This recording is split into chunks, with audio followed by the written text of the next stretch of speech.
We've been called a nation of small towns, shaped by small town values and by the economic vitality found on main streets from coast to coast. But today, in many towns, Main Street faces problems caused by neglected physical assets, outdated merchandising, and stiff competition from new commercial centers. But there are solutions to these problems. The National Main Street Center has worked with more than 100 towns across the country to help invigorate the downtown economy and create an attractive environment for shoppers and investors. The Main Street approach is not a magic formula promising instant results. Instead, it is a comprehensive and tested method based on 4 points: organization, design, promotion, and economic restructuring. In the Main Street approach, organization means working with both public and private sector institutions and individuals, everyone with a stake in downtown, to develop a clear direction and coordinate your revitalization efforts. Design means building on all the visual elements found on Main Street, maintaining and using the distinctive quality developed over generations to improve your downtown's business image. Promotion means selling your downtown as a vital and desirable place to live, work, and visit through advertising and activities highlighting its appealing qualities. The Main Street approach also means economic restructuring, diversifying the types of goods and services downtown through business recruitment, while strengthening existing businesses and learning to anticipate and adjust to changes in the economic climate. Tarboro, North Carolina, and Bloomsburg, Pennsylvania, are 2 towns that have put Main Street to work using all 4 points. Their success comes from tailoring the approach to match their assets, needs, and goals. And while your town may have made progress in some of these areas, Tarboro and Bloomsburg show that a coordinated and balanced program incorporating all 4 points is essential for long-term results. In Tarboro, a town of 10,000 people in the tobacco-growing region of eastern North Carolina, storefront renovations, new residential development, strengthened organization, and improved promotions represent the investment of time, effort, and money on Main Street. Town planner Watson Brown believes that part of the success comes from strong public sector support and leadership. A lot of towns come to Tarboro and ask, how are we able to do all these things? And one of the first things that I tend to tell, based on our experience, is that you need to get your government backing it. If you've got a split between the private sector and the public sector, you've got a real difficult task. The Main Street approach starts with study and evaluation of a town's existing assets. Tarboro began its project by examining its economic base and its design potential.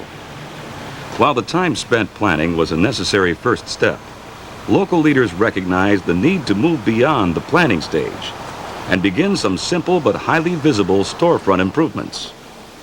When we got to the point in the Main Street program and starting off, a merchant or 2 said to me, if we have another plan, it's going to be the end of it. We want to see results right now. And I agree, we were at that point in our evolution, as it were, as a Main Street community, that we had to show tangible results up front. To help business and property owners improve their building's image, the town provides free design consultation, along with low-interest loans and incentive grants. The process is that the store owner or merchant would come to us and request design assistance. And it's a matter of, we prepare a preliminary sketch plan. In time, well, over the years, we found that they trust us in the Main Street office here to come up with a plan that respects the history of the building, the architectural integrity of the building, as well as their own pocketbook. And what we've tried to show people downtown is that preservation-oriented facade renovations doesn't necessarily have to be expensive. One moderate cost project was the removal of a billboard covering an arched window at First Colony Savings and Loan. By revealing the quality built into the facade, First Colony has been able to use the building itself as a marketing tool and enhance its business image. At Simmons Furniture, Main Street manager Philip Guy helped locate a contractor experienced in the sensitive treatment of older buildings in order to expose the original red brick facade. Everything was covered in paint. So with water pressure and chemicals and what have you, that would not damage the surface of the brick. No sandblasting. They removed all of the paint from the building, and it was like an archaeological find. Also, he's one of those merchants downtown that have used that type of storefront renovation as advertisement. For Tarborough's Video, TV, and Appliance Center, the town provided design assistance, including a low-interest loan and incentive grant to help cover the cost of facade renovation. Owner Grace Edwards is pleased with the result. We're all here actually to make money, and anytime we have any help in a boost in achieving that, it's absolutely great. Then the first 3 months of this year, we have far surpassed the first 3 months of last year, so naturally we're excited about what's happened. I think we've been real lucky in getting design underway with well over half of the storefronts renovated downtown, and I think it was very well planned and well executed. This work on design was accompanied by planning for economic development. Market research helped identify Tarborough's potential. There were a variety of things that politicians and city fathers had said, let's pursue a civic center, maybe we can get a Sears or a Penny's or a major chain department store downtown. The commercial market analysis basically said, you're wasting your time. You're too small in your region. You have these big chain stores in other towns within a very easy drive. You need to look at unique types of things. You need to look at things that capitalize on Tarborough's history, its quality of life, its perfect small town America. Go for small specialty shops as far as your commercial side of downtown goes, but look at retail development combining with housing development as a cornerstone of downtown. We first looked at just, like condominiums or apartments, and then with the local church, thinking of their needs, let's tie the two together and have the Albemarle project dovetailing with our downtown project. They'll be our anchor store. That anchor, the Albemarle, is a 150-unit apartment complex and healthcare facility for the retired and elderly. Owned and operated by the Presbyterian Church, it represents public and private sector cooperation in Tarboro. The Albemarle's location on the southern end of Main Street is a definite advantage, according to resident Ruth Ballard. They are able to become a part of the community. They know the shops and all of that sort of thing. They are near the churches. They're near the country club. They're near the golf course. They're near the things that they want to be involved in. Whereas if you were 5 miles out in the boondocks, it would be a different sort of story. And you can just see the impact and feel the impact as you walk up and down the street. So if the residents feel it, the citizens feel it, the merchants are feeling the impact, it's bound to be good. The Albemarle is a success. It brings consumers to existing businesses downtown and has also spurred the growth of new goods and services, including a branch bank located within the complex. But it is just one part of Tarborough's effort in economic restructuring. We've looked at a variety of things, and I think, to say that the Albemarle was the reason we're succeeding, I think would be misleading people, because it's many types of things that have worked together, meshed together to make it a successful program. Citizen participation plays an important role in Tarborough's revitalization program through committees appointed by the town council. But a private sector organization, the Downtown Action Association, was also needed. So I think the organization is underway, but it's still in its infancy. The promotion side is something that the town has had a difficult time dealing with from the standpoint, and this could be a problem for communities that have government such a strong partner in the downtown revitalization program, in that we can provide seed money and public improvements, but it's going to be really hard for the town government to actually promote downtown. That really, to me, should be something that the private sector addresses. The Downtown Action Association is very much interested in promoting the downtown area. We just want people to know, yes, downtown Tarboro can be just as attractive to your shopping needs as the mall in any adjacent city. It's been too many years that Tarboro people have been used to driving out to the other towns, but the other towns don't know Tarboro is there that they can drive to. Through the 4-point revitalization effort, Tarboro is drawing people back to Main Street.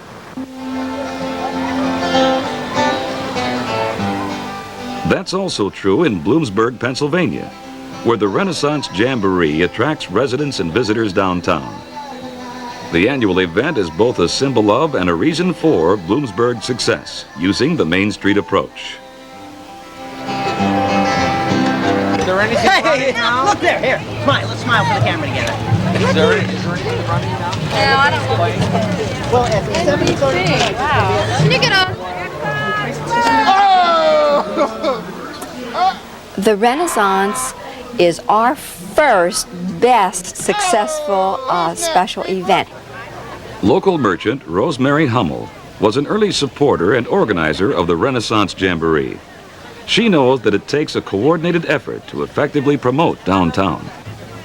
To make an event like this successful, you need to have a long-range plan starting. This is on April. They probably started back in last September. And to get your committee set up and your key people and get good responsible people to head the committees. And of course getting as many organizations involved and having good organization, not having it poorly organized where people become discouraged. Rosemary Hummel also knows that promotional events downtown can be a boost for business. People come back downtown to Bloomsburg after being at the Renaissance Jamboree because they remember things they have seen in the store window. And maybe it's too hectic, maybe they have the children today, but they have said, gee, when I was here the other day, and these are out-of-town people, I saw something and I just had to come back and come in your store because your window looks so lovely. So that's another important thing. You present a good appearance on this day, you're going to get results. Bloomsburg, a college town in eastern Pennsylvania with a population of 12,000, began its revitalization effort when a steering committee was formed to examine downtown's problems and potential. Banker J. Jan Girton was part of this group that eventually became Bloomsburg Revitalization Incorporated. You have to have the right players to have a successful revitalization effort, and you have to have the groups that can help you. We were fortunate in having a very aggressive town council to help us in this area. The Chamber of Commerce is also very, very interested, and the Downtown Business Association is also extremely interested. The local university has also been extremely interested, and you need a good nucleus to make up this this group to get it started to be successful, because if you leave out one of these important aspects, it's going to make it much more difficult to have a successful revitalization effort. With key players involved and plans developed, the organization recognized a need for full-time coordination. Because obviously all of us were volunteers and we all have our everyday jobs, and we're squeezing a lot of time out to get this done. And so to become successful at this, we looked for and found a person that we hired as the downtown coordinator. I think that the 4 points were working together when I got here, because they've made a conscious effort to take the Main Street methodology and adopt it to the Bloomsburg situation. And when they put together the subcommittees, they had one arranged, for example, to deal with downtown design issues. They had one put together to deal with the economics, the business end. They had a committee that was put together to handle promotions along with the Downtown Business Association. So I really didn't find a weak link in any of the 4 points. They were all being worked on with the same deal of effort. Revitalization coordinator Beth Proper recognized the town's strengths, but also worked to improve certain areas, including promotion and advertising. So in the past year and a half and this coming year, we've put special emphasis on drawing up a consistent campaign for advertising the downtown on an institutional type of basis throughout the year. You don't single out a single store or a single business. You're promoting downtown Bloomsburg as an entity. Design has also received attention in Bloomsburg as Beth Proper works with business and property owners to overcome some common misconceptions.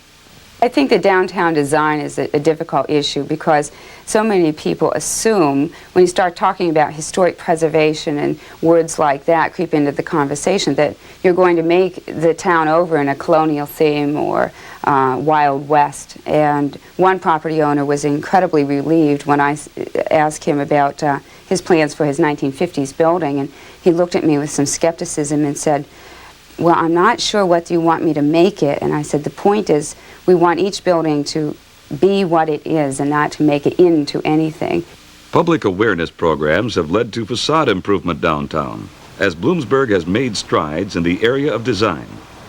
When someone walks through your downtown or drives through your downtown, they can say, "Gee, that's a beautiful downtown," but if you don't have the proper mix of stores, if you don't have the proper merchandise, if you don't have the proper display of merchandise, if you don't have the employees that can sell the merchandise, they're just going to drive on by. And so revitalization isn't just a facial lift. It's down deep inside. It's something that we have to do to make ourselves better. The effort to make Bloomsburg better also involves economic restructuring. Chamber of Commerce Director Ed Edwards understands the value of this part of the Main Street approach. We feel that if Bloomsburg is going to be healthy in other economic aspects, industrially, commercially, professionally, that we have to have a strong downtown because it's part of what contributes to being here.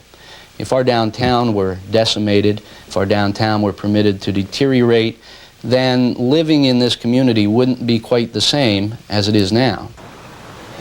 Bloomsburg Revitalization Incorporated and the Chamber of Commerce have used local university expertise to study the market and analyze consumer attitudes about downtown.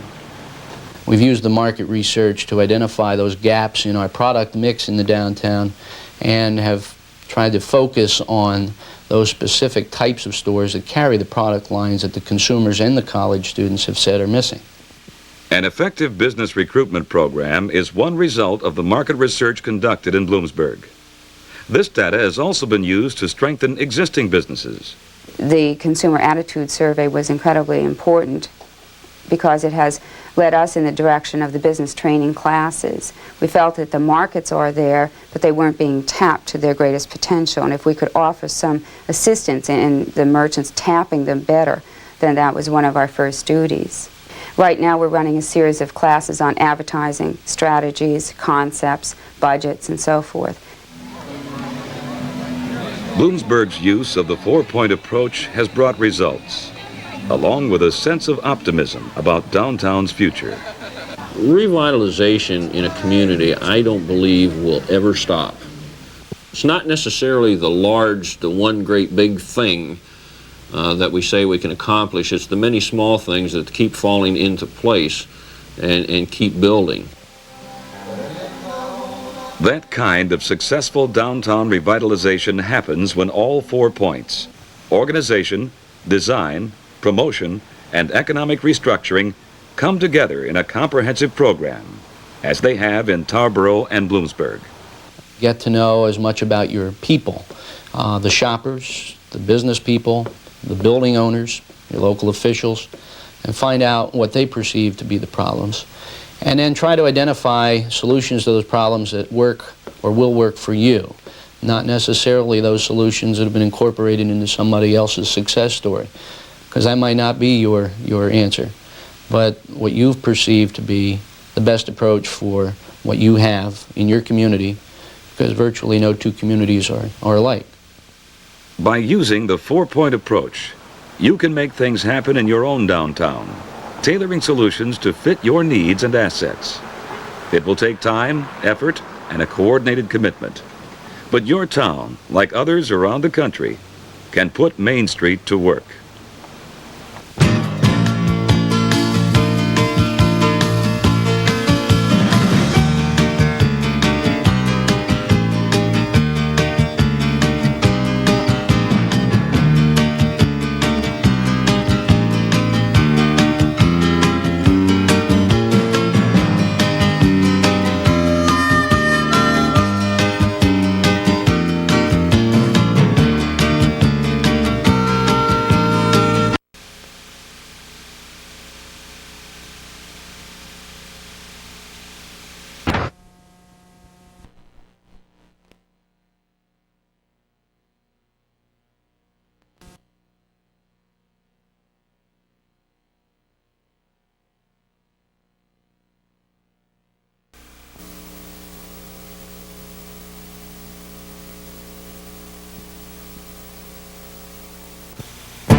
Hard times on Main Street. Empty storefronts, neglected buildings, eroding tax base, declining sales, and increasing competition. The problems can seem endless. If you've been involved, you know that Main Street faces enormous challenges, and there are no easy answers. The solutions of the past, urban renewal projects and quick fix schemes, haven't worked. Effective revitalization requires strong organization. It takes a long-term and comprehensive commitment, blending public and private sector participation. Getting organized to tackle Main Street's problems head-on.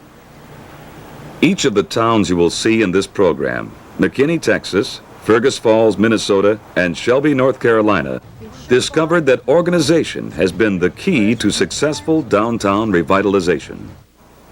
Sometimes a town needs to strengthen its existing downtown organizations.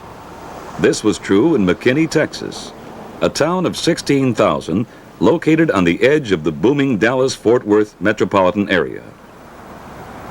McKinney effectively markets itself as the outlet capital of Texas, and organization is seen as a way to protect and improve the downtown as a unique shopping and commercial center. Some of the communities around here that have developed, like in the metropolitan area, have lost their identity, and if you were to ask where is downtown, if you went to one of these cities, no one could tell you where downtown is. And one of the things we did not want McKinney to do was lose its identity. And when someone comes in and where is downtown or where does the town start, it starts down here on the square in the historical district. The downtown McKinney is the key to McKinney. And for the most part, the outlying economic entities agree with that and support the downtown 100%, as does the Chamber. We actively promote downtown McKinney. Because organizations like the Chamber of Commerce and McKinney's city government believe that a healthy downtown is essential to the health of the entire community, the city has funded, through its hotel-motel tax, a full-time downtown coordinator. Susan Campbell has been on the job for over 2 years. I see myself as a coordinator, a facilitator, really. I'm here to gather information and then disseminate it back out to the people that need to know about it. I'm the middleman on purpose. I'm in between all sorts of groups. Keeping in touch, reinforcing the revitalization efforts of various groups and individuals is an important part of Susan Campbell's job. Pharmacist George Webb believes that this represents a change for McKinney. And we've had our ups and downs over the years, and sometimes, we've had good organizations and sometimes not so good. And until the Main Street project came along, we had never had a coordinated effort to carry anything through to completion. I guess you could say we had a lot of real nice disjointed efforts. When Susan Campbell came to McKinney, she found that the downtown outlet merchants had already organized an advertising cooperative. But this outlet association could not represent everyone downtown.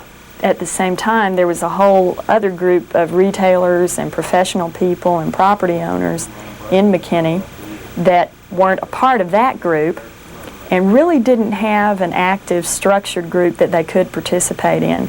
There was an older downtown association that had ceased to function. They didn't have regular meetings, they didn't really have regular dues billing, and they sort of came together only when there was a crisis. So we saw a gap there. There was a need for a more inclusive group. So we needed to get this group larger, get more types of businesses involved so that it could indeed speak for the majority of the businesses downtown. This was one of our main goals. There are some improvements that we felt that the city needed to accomplish, and with just one of us maybe going to them one at a time, that wasn't getting anything done. But as a group, we could go to them and say, this is a definite need, and we had some impact. The Downtown McKinney Association has worked closely with city government to provide public restrooms and free parking for shoppers, along with better trash removal and maintenance of public spaces. Effective advertising and special events promoting McKinney's unique shopping atmosphere are another result of stronger organization and cooperation. But along with these accomplishments, the association anticipates new challenges facing downtown McKinney. We have some competition in some malls that are being built in surrounding communities, and one internal goal is to try, it's very important to bring downtown even closer together now to respond to that competition. We need more of the downtown people involved. We have a large potential membership. Downtown block parties and a modest $20 per month membership fee encourage that kind of wider participation. We're going to have to show them that there is a purpose for the group, and that we do set goals, and that we do follow through on those, and that we are action-oriented. By establishing a broad-based and active downtown organization, McKinney's Main Street program has entered a partnership with City Hall and with other groups concerned about the future of downtown. Chamber of Commerce Executive Robert Worley believes that this approach to organization has already had a significant impact. I am indeed a cheerleader for Main Street. One of several reasons. A, it's had such a phenomenal success here and other places in Texas. The other reason is a very practical reason. We're a small town, small Chamber of Commerce, very limited funds. We don't have the people nor resources, either brain power or financial, to do the things that Main Street has accomplished in 2 years. Achieving that kind of success through effective organization doesn't happen overnight. In Fergus Falls, a town of 12,000 in western Minnesota's lake and farming country, they've learned that a grassroots volunteer effort can evolve into an ongoing revitalization program. Fergus Falls Riverfront Association, named for the Otter Tail River which runs through downtown, has taken a step-by-step approach that began when a group of new business people saw a need for organization. They were just frustrated with business as usual.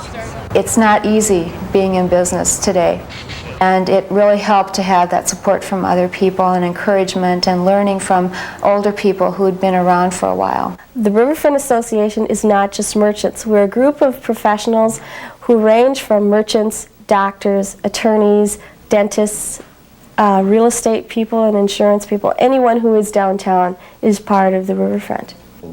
Insurance agency owner Cal Larson was the first president of the Riverfront Association. We brought in almost every facet of the community to get some ideas what they thought Fergus Falls should be about. Where should we be going with this community? What should we be doing? What aren't we doing? I mean, so we spent a whole lot of time in setting up our objectives, and I think that was really the most important thing, and we've got some continuity now with what we're doing. Early on, it was also important for the Riverfront Association to prove itself to the community and increase its visibility.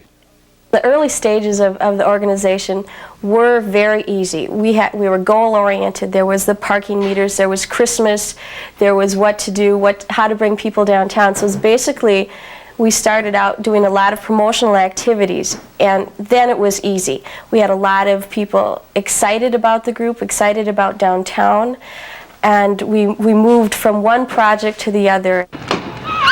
Several of the early promotional efforts, such as the Great Race, have grown into annual events involving participation from the entire community and drawing residents and visitors downtown. These events also require strong organization to succeed.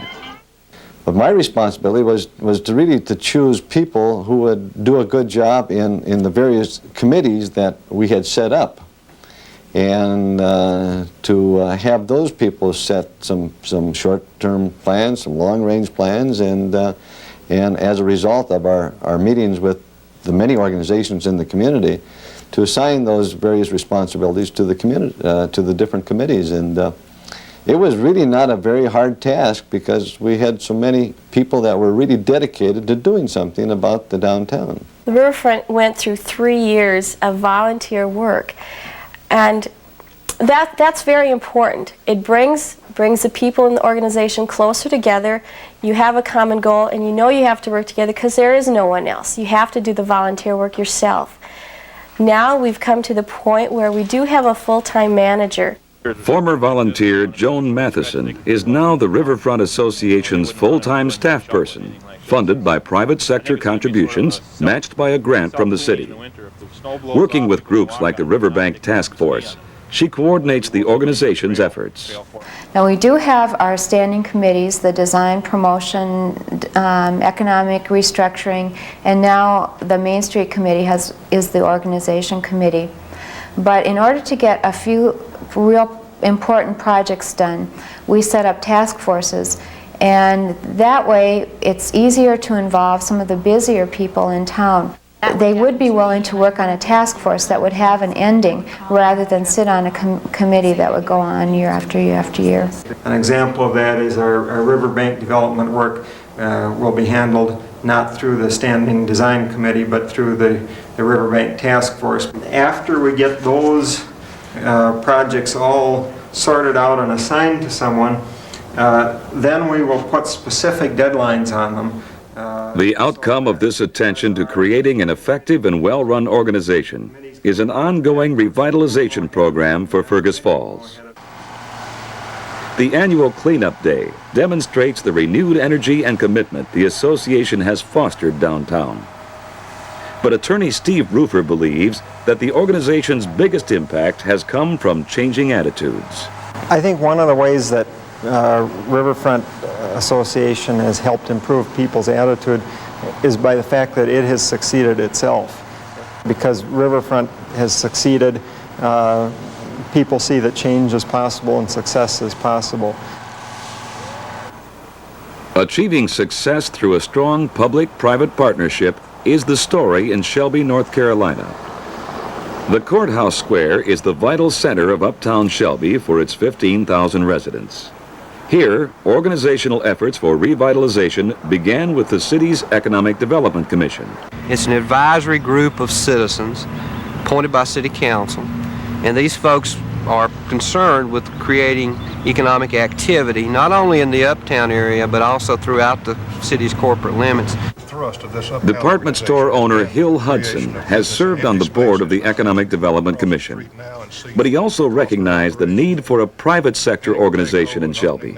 For years, people have been satisfied with the status quo. They have taken what I consider to be a very vibrant surroundings, Court Square oriented small town, and it's taken it for granted. And I think that under adversity such as that which we've undergone in years past through a recessionary period and through the building of additional retail malls, we knew that just around the corner major vacancies were going to occur, that things were developing to the point that we were going to need help, and our only help was going to be from ourselves, because time has proved that the best results are attained when everyone gets involved on a personal and individual basis. Meetings on the Courthouse Square demonstrate that kind of involvement from concerned citizens who have formed the private sector Uptown Shelby Association. Art Jackson is the association's director and liaison with the Economic Development Commission. The EDC really educated our leadership in the private sector so that they recognized what needed to be done, and there didn't need to be so much hand-holding to start out with. That was a big function the city served by taking leadership initially and then teaching our folks what needed to be done. We've got an overlap in leadership too. Folks that are on my board have been on Hal's Economic Development Commission board, so that helps a lot because they've all been involved with the process all along. The overlapping board structure and the Uptown Shelby Association's own 35-person board of directors guarantees broad-based participation. Elva Geen, former association president, has effectively recruited the merchants, professionals, and property owners who contribute $60,000 annually to support the organization. I feel now we have a track record, and we have been so much in the news and so much in the forefront of things uptown. I think everyone, we had at the beginning even try to convince people what an uptown association could do, what it could mean, how the money would be spent, and what efforts we were going to put forward to better the whole atmosphere. But now I feel that we don't have to. Our role has been clearly defined enough now that I think it's a matter of convincing the people that we can't do without them. The USA, as we call the Uptown Shelby Association, is privately funded. It's funded by the 125 or so private business and property owners in the area that have chosen to invest their future with us. They involve major investments from all 4 of the major banks, the 3 major savings and loans, smaller investments from businesses such as ours, right on down to participation by businesses as small as the local taxi yard. So it was an attempt to involve everyone at some level of investment to give them a stake in what was going on. I think our job now to tell them how much more effective we can be if we had higher rate of participation, because we need more money to spend on promotion. We need more money to produce events for the Court Square. There are just lots of things that we could be doing. The Uptown Shelby Association has already achieved impressive results. Monthly newsletters improve communication among business people, while well-coordinated promotions and special events increase visibility and attract people to the Uptown area.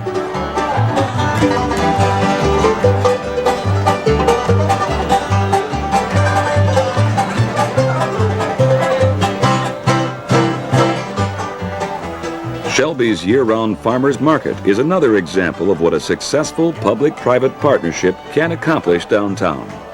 Economic Development Director Hal Mason explains the market's importance. We have 12 to 15 small businesses in the market, 12 to 15 businesses that are in place that would not have existed without the market. The market has added to the traffic downtown.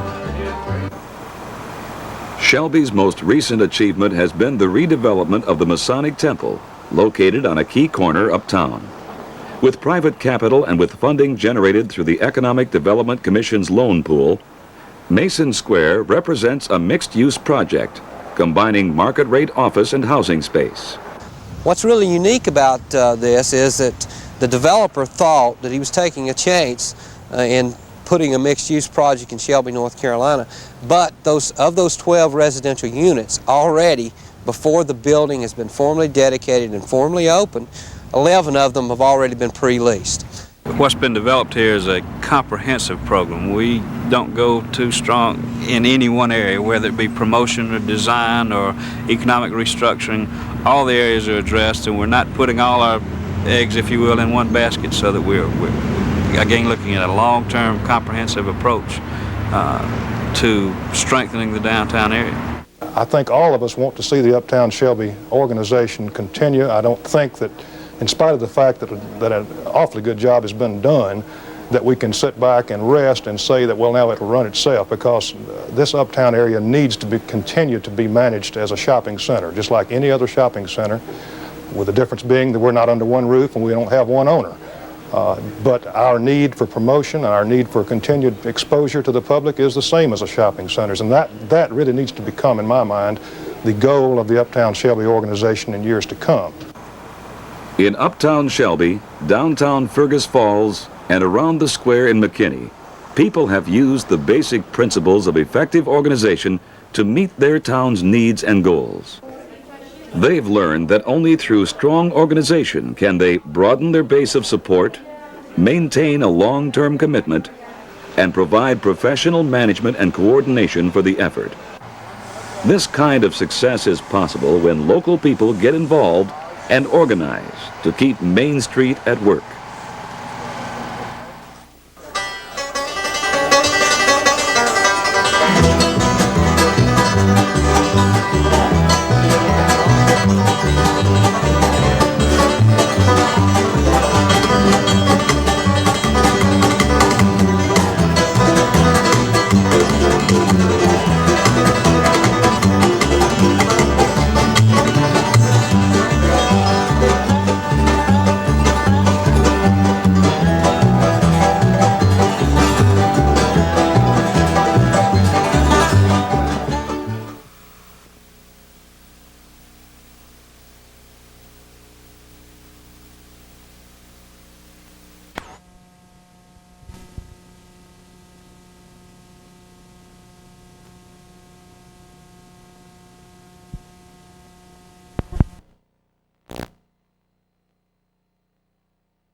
The changing marketplace. Anticipating and adjusting to change has been the task of business people for generations. But over the last 20 years, the choice of goods and services and shopping locations has multiplied more rapidly than ever before. Because of these developments, downtown has lost large segments of the consumer market. But by building on traditional strengths, new businesses can be attracted to Main Street. Even in today's competitive atmosphere, successful recruitment is taking place in towns that once suffered from high vacancy and turnover rates. The National Main Street Center recommends an effective recruitment process involving 3 major elements. 1. Gathering information and analyzing your market in order to understand what your town needs and can support. 2. Targeting prospects and packaging information about your town for prospective businesses. And 3. Implementing a coordinated recruitment effort using a central clearinghouse or establishing an active recruitment committee for downtown. In this program, 3 experienced professionals, David Bland, Economic Development Consultant, Beth Proper, Bloomsburg, Pennsylvania's Downtown Business Recruiter, and Hillary Greenberg, Coordinator of Statesville, North Carolina's Business Recruitment Committee, share their expertise and describe the recruitment process. They agree that gathering demographic information about your market is an essential first step. This includes data on the size of the population, their ages and income levels, as well as information on the number and size of households in your area. Beth Proper suggests some ways to collect this data. Aside from contracting to have some market research done, we found a great source in our media. We were able to get some very interesting demographic material from our newspaper, for example. The radio stations, too, have usually some interesting market information, and most everybody seems willing to share it. We found another source of information from the latest census that was taken, and that also is a piece of material that's easily available through the libraries. This readily available demographic information will tell you who is in your market and what is their buying power. But in addition to demographics, other types of data, such as retail sales figures, are also necessary. Probably the most important real determinant of the potential for new retail in a downtown is to examine how well the existing retailers have done. And one way, clearly, to find that is to know what their sales are. Have their sales been declining over the past few years? Have they been increasing? It is very difficult information to gather, but you have to be very, very persistent, and you must gather it somehow. But we found the most effective ways, we've asked key selective tenants if they would share their confidential sales reports. And as long as they felt that it wasn't going to be used against sort of, their competitor here in Statesville, surprisingly enough, they've been very willing to share it. We've also found that lenders, our lenders who are very involved in the downtown, they have a lot of inside information that if they want to give it to you or if they want to work with you, it's surprising the kind of data that they keep. Another type of useful information is a business inventory. This means compiling a list of all the businesses in your town and looking at how the mix of business has changed over the past 10 to 15 years. The consumer trends discovered through this process will help determine what your town needs and can support. To compile a business inventory, it simply takes legwork. Walk down Main Street, find out what businesses are there, write down the name and the type of store it is. Go to the outlying strip centers, find out what's there, write down the name of the store and the type of the store, and get some estimate on the square feet. How big is this store? Go to any malls that are in the area. Find out what's offered in the mall. David Bland believes that gathering and analyzing the demographic data, retail sales figures, and business inventory need not be intimidating. The local community can do almost all of the data collection itself. Analyzing the data is a little bit more complex, but it is not so complex that you necessarily have to have an outside consultant. A consultant can take market data and can make statistical analyses of that data and determine where money's being spent, and how money is likely to be spent in the future, where successes are likely to occur, and what failures are likely to happen. However, the experts themselves often will say, it is scientific, but up to a point, and after that point, you just have to use your intuition and your common sense. Bloomsburg's recruitment effort wasn't afraid of just using our own reactions and our own intuition. Gathering market data, analyzing market data, will do nothing more than to help somebody to understand what the characteristics of your environment are. What is your community like? It will help you make judgments about what will be successful and what won't be successful. Once you've gathered and analyzed your information, you can begin to target recruitment prospects and package information for them. A building inventory, a comprehensive list of downtown properties, will help you market available locations more effectively. One of the first things that we had to do was we had to know what we were dealing with. There was no property information that had ever been gathered in Statesville. We didn't know who the tenants were. I didn't know how much rent they were paying. I didn't know what kind of utilities they had. And all of those are really basic, simple questions that somebody asks when you want to get them into the downtown. And what we have gathered so far is we have a property inventory of every piece of property downtown. We compiled all that information, but then we found, though, is that was very bulky and cumbersome. You know, when somebody comes into your office, they don't want you to sit down and go through 200 or 300 pieces of information.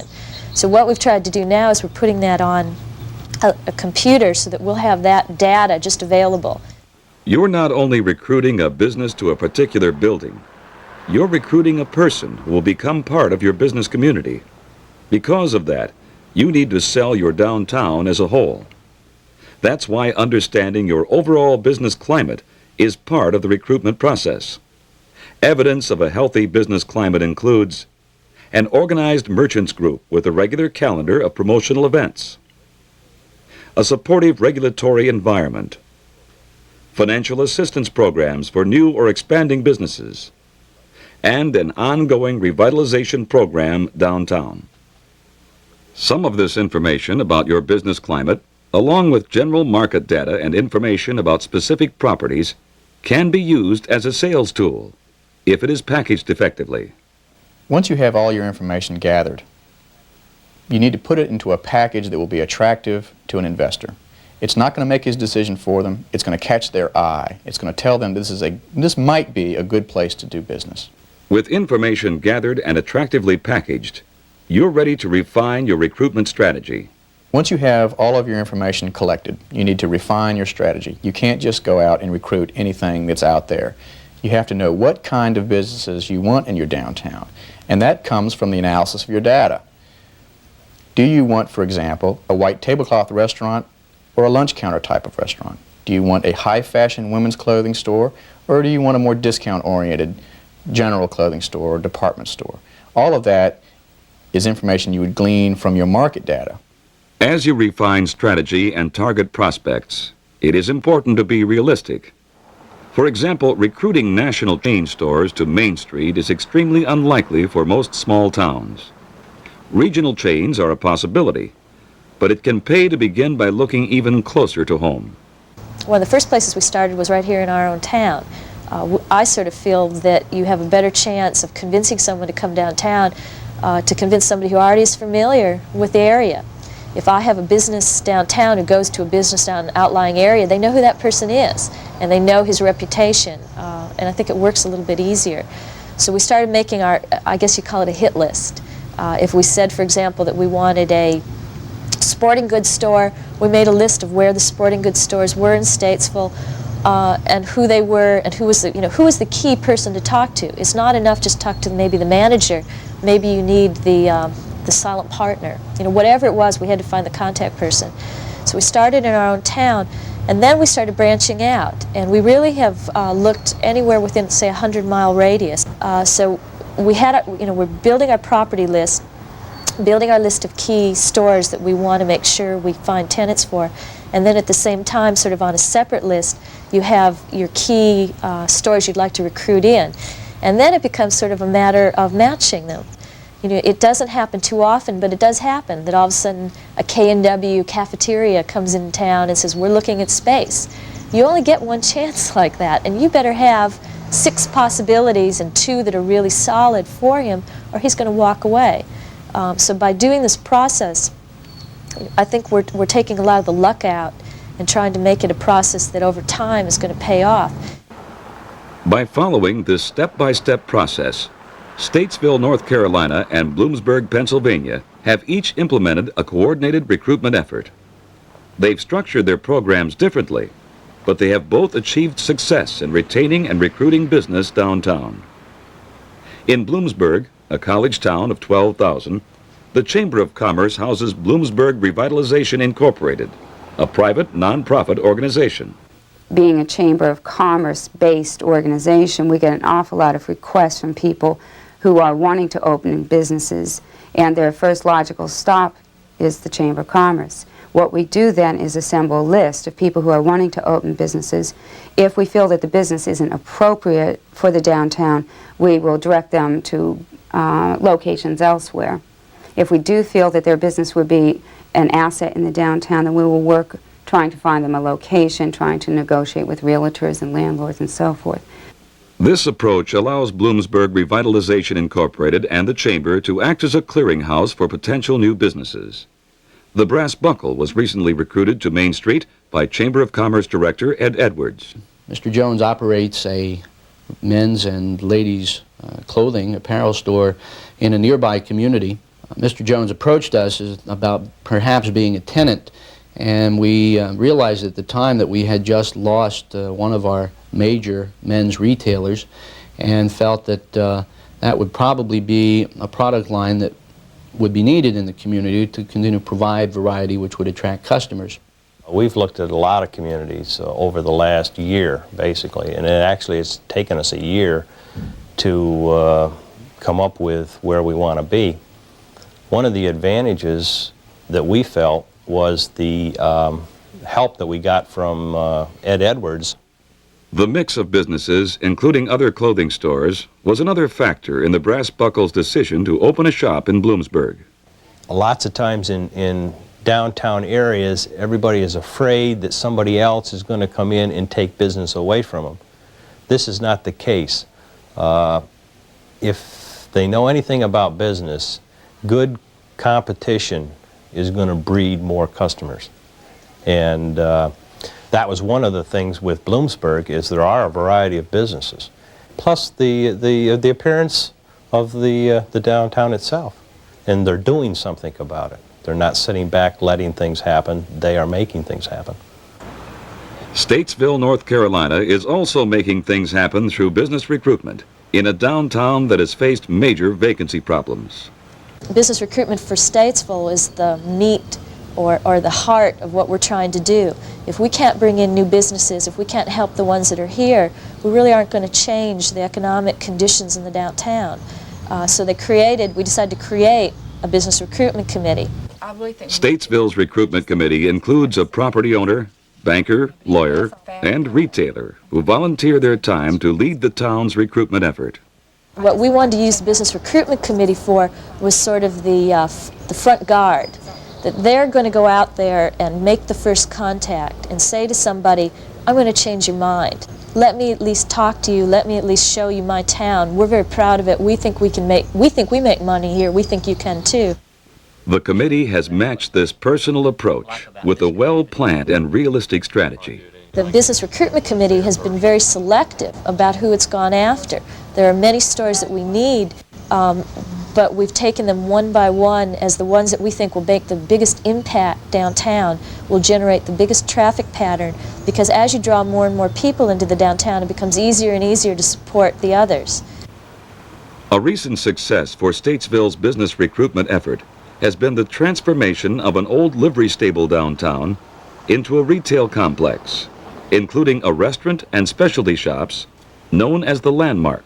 Landmark building was kind of an interesting project because it gets back to one of the other problems that we had in Statesville was the large volume buildings that were vacant. The developer, Bob Dalton, we sat down with him and told him what we thought we needed downtown.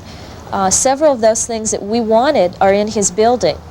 He also, though, added to what we were doing by coming up with a mix that we hadn't even thought of. The first thing that I do when we go into a project, and especially when we go to a new town, you do your homework as far as looking at who's a possible tenant that's already established and that has a clientele, established clientele. And of course, by convincing these people to move, you automatically have a flow into your building. Recruiters like developer Bob Dalton know that to attract the right tenants, it takes a willingness to accommodate their needs. In the case of the local Nautilus Fitness Center relocating from an outlying shopping area, Dalton will build racquetball courts adjoining its new facility in the landmark. And it would be good for everybody if I did move out there, because we're going to bring 300 to 400 members with us. And they work out 3 times a week, so that's a lot of traffic going in and out the restaurant, or right by the restaurant, right by the shops, and so forth. So it was, I thought it would be good for the restaurant plus the shops. Bob Dalton's ability to recruit the Nautilus and establish built-in traffic for the landmark convinced a new merchant, Bill Brinkley, to open his exercise and running wear store. I think what attracted me the most was the fellow that's opening the Nautilus. He approached me really and said, look, I'm relocating, going to the landmark building, and he knew that I was planning on opening a store. And when he mentioned that he was coming here and they also visualized having racquetball courts, it just seemed like it would be feasible for me to be here, because that's the kind of clientele I'm looking for. Along with cultivating new businesses and business people for the landmark, Bob Dalton also recruited Marion's Fashions, a Statesville institution for nearly 40 years. Marion's brings an established clientele to the complex, and manager Frank Rader says the move has been good for business. Our sales have been up in each of the months that we have been here. We're happy with the sales structure here. Conceptually, Marion's is no longer tied just to its own star, its own planning, its own future. We are tied with and involved deeply with the futures of the other stores that are here, and we will spend management time and we will spend dollars in that effort. Weekly fashion shows in the landmark restaurant demonstrate the cooperative effort that helps the specialty shops take advantage of their shared clientele and potential for cross-merchandising. In creating this successful retail complex, developer Bob Dalton found that Hillary Greenberg and the Business Recruitment Committee could provide essential assistance. One of the things that it was very important to him was he wanted to know, was the city committed to downtown development? And I think we were able to reassure him really well that the city was there to work with him in any way that we could. We also were able to, I think, save him quite a bit of time. He was new to Statesville. Through the Business Recruitment Committee and through the Development Corporation, we were able to introduce him to certain people that we thought were important for him to know. And it was just the fact that there was someone there that you could always go to get rid of the little problems, and it freed up my time to concentrate on getting the building ready. A successful recruitment process like that in Statesville and Bloomsburg will help a developer or an entire downtown bring business to Main Street. The components for success include gathering information and analyzing your market, targeting prospects and packaging information for them, and implementing a coordinated recruitment effort to help a new merchant become part of your business community. It can happen in your town if you remember that, like revitalization itself, recruitment is an ongoing process. So that's probably the hardest thing for the recruitment committee to deal with and for the public, is that it never stops. You build your property list, and then a month later 2 buildings are sold and you've got to go back and update your list. Or a space becomes available that wasn't available 2 weeks before. Or a new store comes in at Hickory. It's a constant process. But you have to have an optimism. You have to have an underlying belief. It's important to have your data. It's important to have your presentation. You have to know what you're talking about. But you also have to have an attitude of, this is important to us and we think it's going to work.